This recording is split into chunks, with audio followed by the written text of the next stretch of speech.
Yeah, no, me and Chris known each other for a very long time. So we travel together as well. So of course, are you still in? You're still in the winter side? Yeah, I play at 8 o'clock on the TV, I think. Oh, okay. Yeah. I play Jordan, so. Well, there you go, guys. A little insider knowledge. I don't think the order of play is out yet. Not that it really matters, but Shane Thompson, Jordan Shepherd's going to be a great match on the TV table. Yeah, I think that's winner's qualification as well. So. So that'll put you in the final 32. Yeah. 2 bites at the cherry. Yeah, there you go. Well, we've got a great match in front of us here. Of course, I'm sure you're aware. So they've taken the match clock that was on the last 2 events. It was 50 minutes. Now they've dropped it down to 40. Yep. Being that you guys are so good in Kansas City that we hardly ever saw even the 15-second shot clock. Yeah, I think games on this table, I think, don't take as long as people think. Yeah. So, yeah, I don't mind the drop in the time. Yeah, it puts more pressure on you guys, gives it a little bit more of a show for the fans, but it doesn't take away from what we're going to see, right? Yeah, no, you still see some good pull. And obviously you'll see some quick finishes when it gets to the 15 seconds. Yeah, it's going to be very interesting.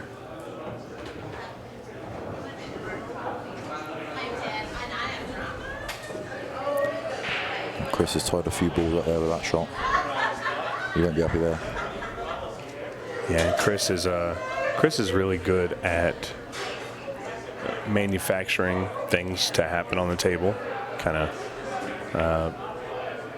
helping himself out, but he gets himself in these positions quite a bit sometimes. Well, he's played a great shot there. Yeah, and he's just got to. This is a tough one because he kind of has to clip the one ball to shoot it up in the corner, and he's got to do this weird drag. It's going to be a tough shot to execute. Yeah, I think he's got enough angle just to stun it. Cushion first, hit the 9, put the 2 over the pocket. He put a lot of power in that. Well, and this is going to be our first opportunity to see Nick here. Yeah, I'm not too familiar with Nick, but obviously I'm not familiar with a lot of players over here, so I'm still trying to figure out who plays good and who doesn't. Yeah. Well, and you know, it's crazy because Nick could be a champion, and this might be his first time under the lights with the cameras, the pressure. So I mean, it's very possible that Nick plays phenomenal, and we may not be seeing his best game depending on how this goes. You know, of course, anytime you're playing somebody like Chris Melling, it's got to be nerve-wracking. Yeah, you're under pressure straight away. You know, you can't miss a ball or leave him any sort of chance. Yeah, similar to playing the likes of like Tom Cousins for Mr. Shane Patrick earlier. That was a tough match for him, being so young. You know, having to play a champion like Tom, or even playing somebody like you that's just so good at the game. It's got to be nerve-wracking. Yeah, he was only a young lad as well, wasn't he? Yeah, absolutely.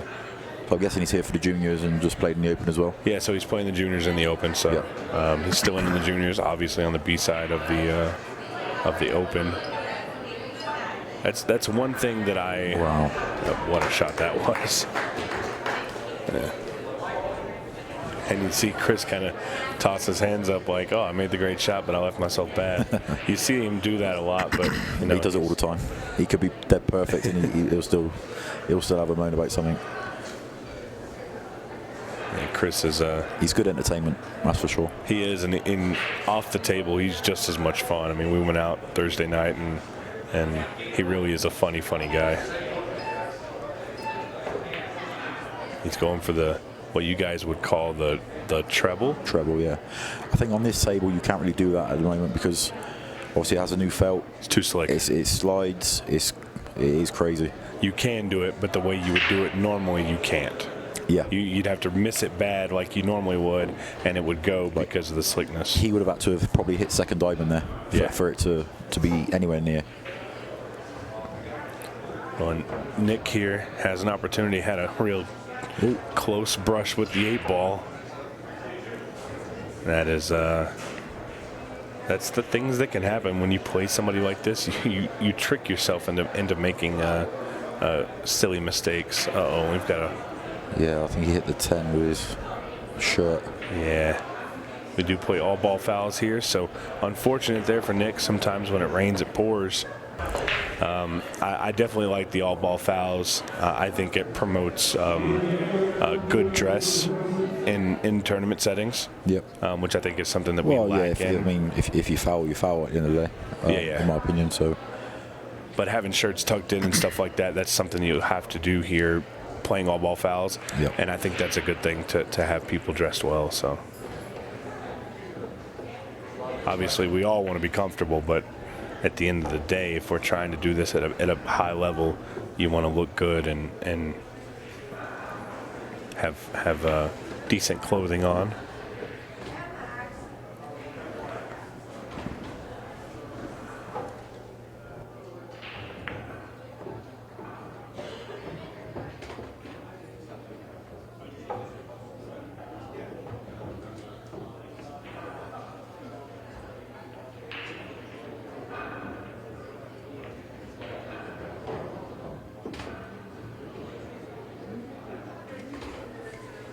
Well, Chris is doing what he does. We talked. Me and Steven Jameson talked about this a little bit. When Chris gets in a groove and he kind of he's unstoppable. He runs around the table like that. It's very intimidating. Oh no! That's a big mistake. How did he do that? Did he come off the ball? Yeah, he cannoned into the 7 and the 4. Sorry. The 4 right now. Oh wow, that's kind of a silly mistake for Chris because I feel like he should have been aware of where the cue ball was going. Yep. He doesn't make those mistakes very often. I mean, I would have probably played the 15, but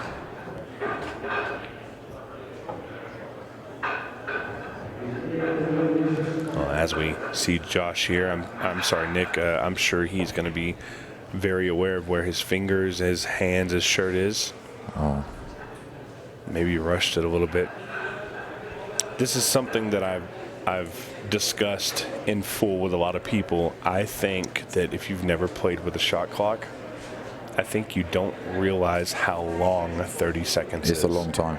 It really is. It doesn't feel like it when you're watching, but when you're at the table, it's a lot of time. Yeah, it is. Back in Louisiana, go back to somebody that I know pretty well, Justin Espinoza. You saw him physically have a hard time with it. He kept turning around, checking the clock, shooting fast. I think I remember that, yeah.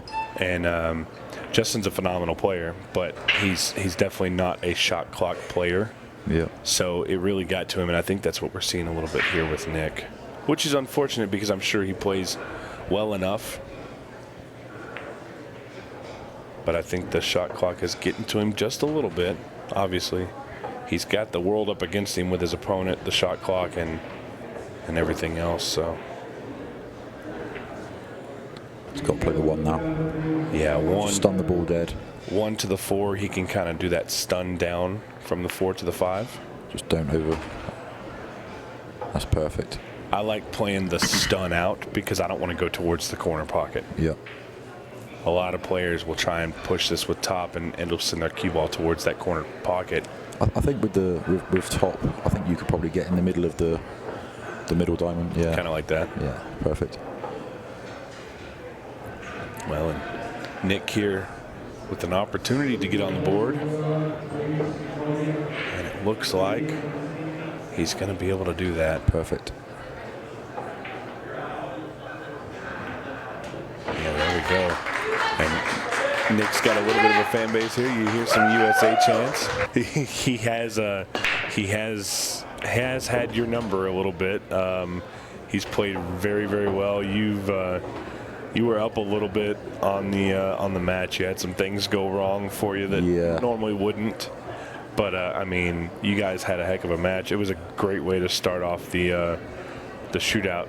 Obviously, you know, it's not the finish you wanted, but going back, if you watch it as a fan, it's a phenomenal match to watch. Yeah, no, obviously it's so tough. Obviously, I've been here all week, obviously practicing and playing a few little mini events and stuff, and obviously coming from the outside table to this table is so different.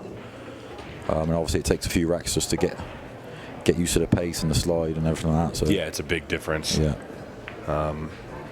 And I've talked to a few players that played on the TV table that probably haven't played on a table like this before, and it's the same thing. It's the slickness. It's the way the felt grabs, not on the first rail, but the second or third rail, depending on what you're doing. Yeah. So it's just a. Oof. Chris not as calculated as he usually was on that 12 ball. He actually overcut it, but a lot of times when you walk through there, you have to go through 3 or 4 people deep just to walk through, and it's been fun to watch. He's found the drink. Yeah, that's unfortunate there. I think these solids are gone, I think. Let's start with the 6. Yeah, his opening shot on the 6. He's going to look to drag down. I think he's going to try and break out the 3. Right now? Yeah, only because if he doesn't get it, he's got options. Oh, I think the 3, 4, 5 combo. He's playing the combo, yeah. And all he's got to do is make sure that the 4 holds. He wants to hit it soft. Not the best thing that could have happened, but I think he's going to be okay here because I think he can still he can cut the 3 in the side and just hold his cue ball, play the 1, and he's got the 4, however he wants to do it. But the 4 ball does go. Playing the 1. He should take the 2 here, roll up, be able to shoot the 4. He may fancy the 3 ball here instead. I think he'll screw off 2 rails. Yeah, he's going to shoot the 3 in the corner and then just pull back for the 4. Yeah, that makes sense. He must not like the gap between the 14 and the 15. This is a touch shot. He's really good at these shots, though. Uh-oh. No, he's good. Definitely not a shot you want to be tree-topped on, though. No. Shooting over that ball. No, it's good though. He's got a lot of pocket there. Yeah, just watch the cue ball, watch the speed. He played it well. It's pretty common for a lot of players, maybe not Chris, but a lot of players they're gonna overhit that because it's thick, and they'll end up scratching in the corner because they think they need to hit it a certain way. But he hits it really well. So quick Chris Melling up 3-1 here. He'll play anything if it's worth a few quid. What about dollars? We played if there's dollars involved. Money's money, sir.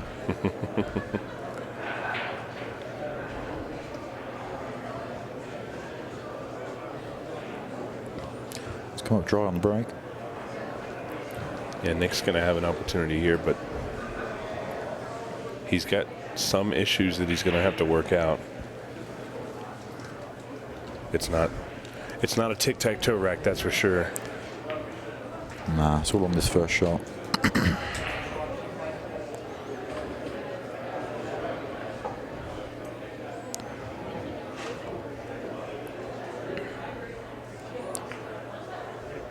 I think solid with the balls, to be honest, but he's played a good shot there.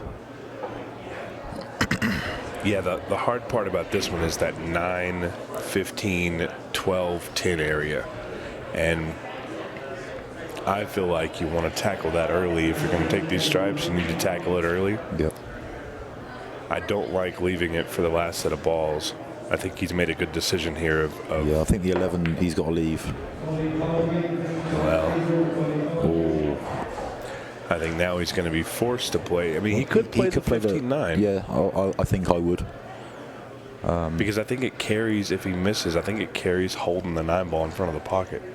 I think he could be close to the in-off here. He was close. He's got an even steeper angle now. It's very easy to misjudge these combos when the balls are close. I think this is a lot easier than the shot before, though, because he was kind of bridging over the 2 ball.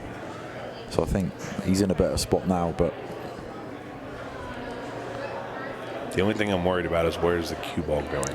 Well, if he can stun it dead, if it's a shot where he can just stun it dead, then it'll automatically be on the. Oh, he got lucky there. He kind of hit that a little quick, but he's given himself a good shot because he's got the 15. if he can just control the cue ball. I like him just going off the top rail, coming down, maybe bumping the 8 in a good way, and he'll have the 9 ball easy.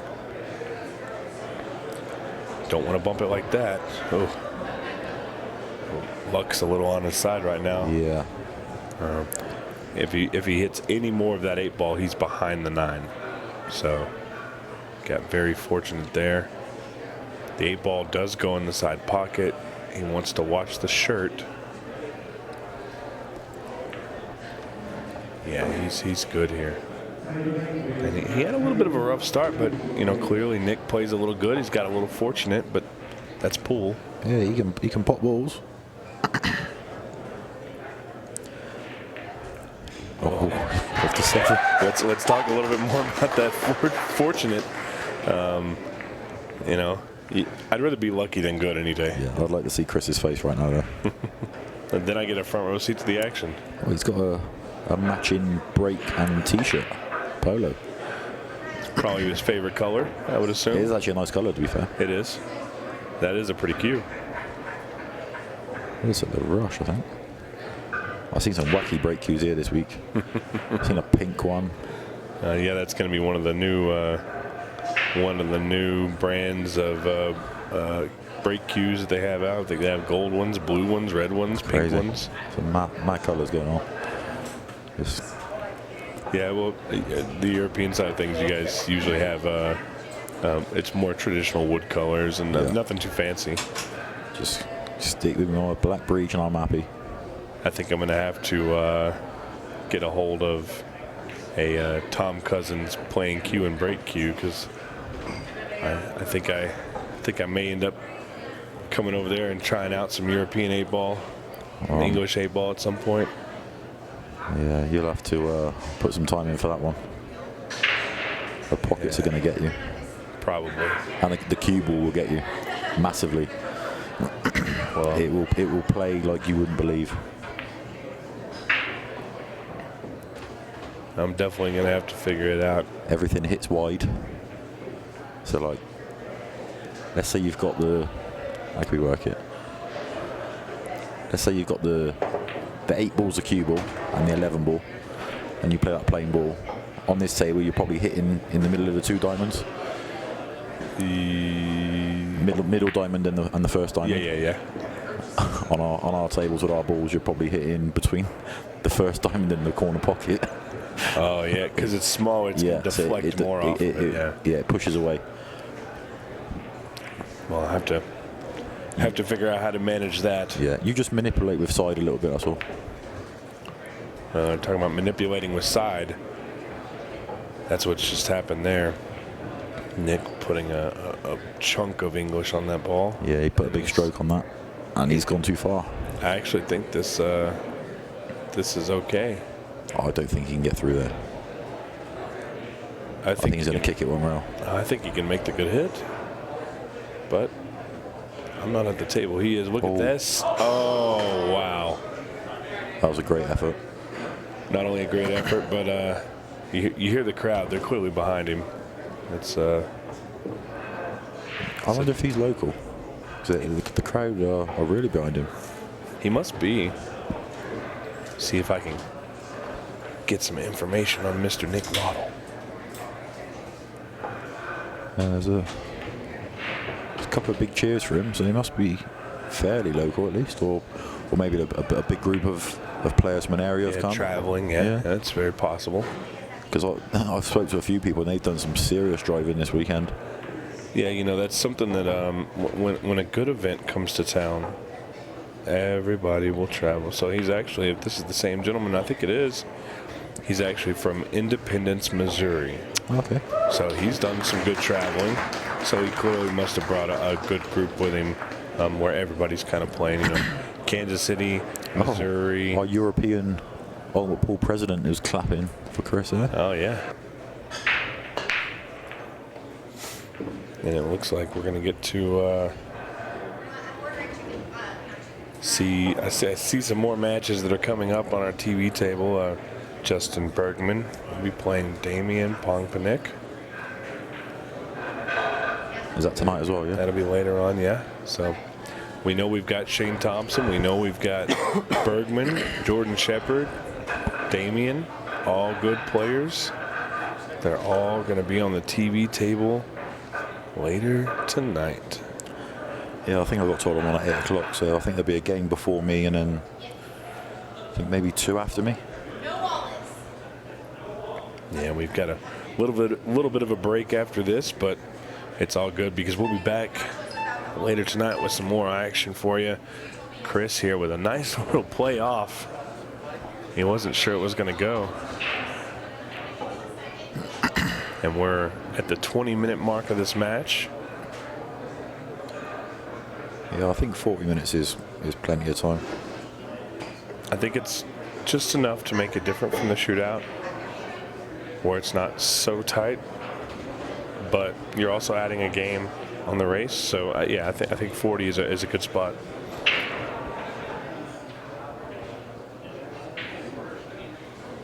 Let's see what Chris can do here to get that 15 ball moved.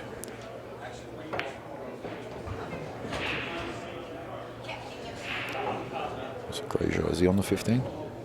I think he's hooked. This table is a little, I mean, this camera is a little hard to tell on. I think he's hooked. I think he's looking at the bank. Bank on the 15 into the bottom right. He likes doing those like a cross bank, yeah. Yeah. He's got to watch the 7 ball because the 7 ball might get in the way. Oh, he hit it good. Look at this shot. Oh, man. Well, he didn't do any favors for the 8 ball up there. No, but it's a big favor for Nick because now the 7 ball is a good ball to get the 2 out. Oh, wow. Well, again, just unfortunate situations where Chris gives up the table and Nick played a great shot. Yeah, to draw straight into the pocket is a bit rough. But you know what? The 8 ball is not easy. I'm not sure if it passes a 2 into the top left.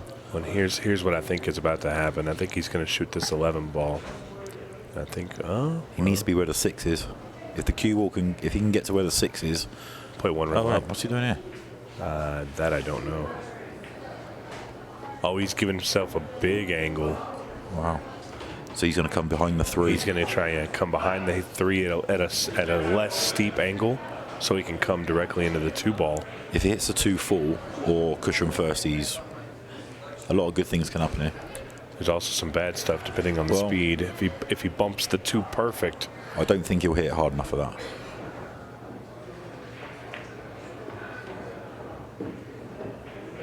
Well, this is wonderful. Oh my God. Wow. Yeah, let's. I mean, the magician doing magician things. See what he can get going.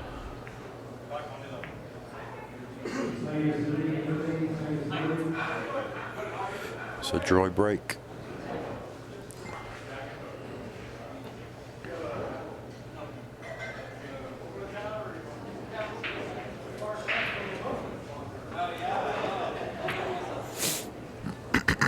Yeah, what a shot that was, and Chris really just he thrives with the crowd, with the lights, with the arena. Yeah, he just loves showing off. Him and Tom are so opposites, whereas Tom just comes in and he just does business and he leaves and he's done. He doesn't show a lot of emotion. He's not gonna pump and cheer and do much of that. You don't see any of that. But he gets the job done. Stephen Jameson says the one word reaction to Tom is relentless. Yep. And it's very true. Whereas Chris's one word might be flashy. Yeah, he likes doing. Or showman. Yeah, he is the magician. He's definitely all. a showman. Yeah, for sure.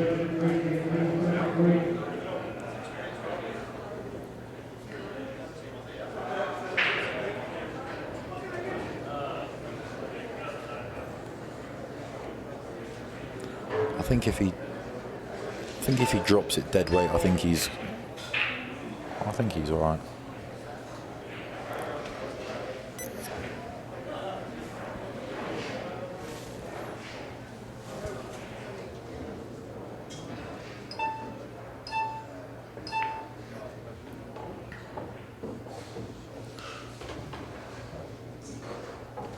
And that was a great shot. Going through that gap like that, knowing how much the table is going to be able to take the ball. Yeah, especially with a new felt as well. It's very slidey.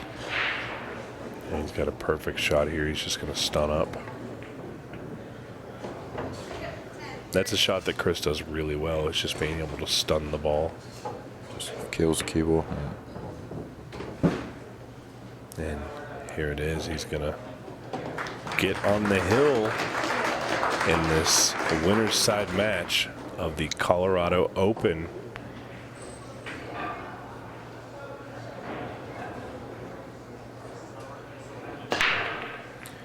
Big break by Chris. Big scratch on the break. Balls down everywhere. Wow. So I gotta like the solids here. Yeah, if he can get, he can get to the 7. He can get to the 7, and he's just gotta get out of there and get a shot on the 5, 2, or 1. He's got a shot on the 1 ball or the 5 on the side. I think if he would have been able to push forward a bit more. Oh, he's missed. He's missed the 1 ball. That's going to be a costly mistake here with Chris on the hill. Yeah, I think this could be match over.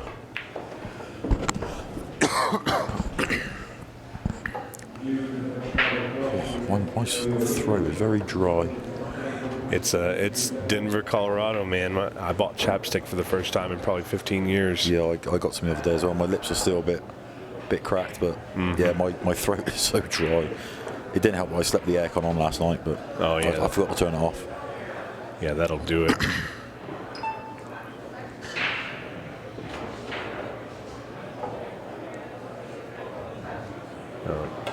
There he goes. Chris just doing great things. He didn't need to do it, but yeah, 6-2 up. It's how he is. Let the stroke out a little bit. Well, and Nick is going to be going to the B side, but not without a decent showing. Just a few mistakes, and Chris, the Magician Melling, is playing absolutely incredible. We're going to get a word from him after this break. Thank you, Shane, so much for joining me. Thanks for having me.